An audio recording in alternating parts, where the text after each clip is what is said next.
Dakop ang 30 anyos nga si Luther Ortiga sang Bulabod, Malinaw, Aklan sa kaso nga pagpangawat. Nagwa sa investigasyon sang Kalibo Police nga siyang nagkuha sang kwarta matapos papuwersa nga gingubang donation box sang Kalibo Cathedral kag gintaban ang kapin 10,000 pesos. Arestado ang taxi driver nga si Bernard Bachoco II sang ginkasang drug bypass operation sang Santa Barbara Municipal Police Station kag Provincial Drug Enforcement Unit sa Buyo, Santa Barbara. Nakuha sa subject ang 11 ka sachet sang suspected shabu kag 1,500 pesos nga bypass money.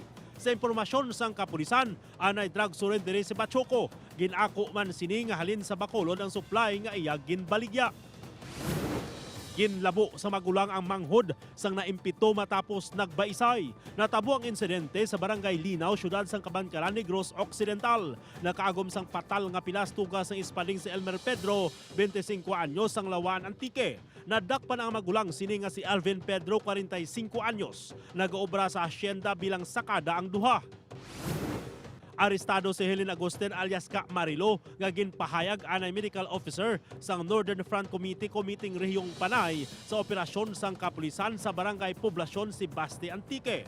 May kaso ini nga 2 counts of murder. Unang nadakpan ang bana sini nga si Ray Agustin alias Ka Val sang nagligad nga Oktubre.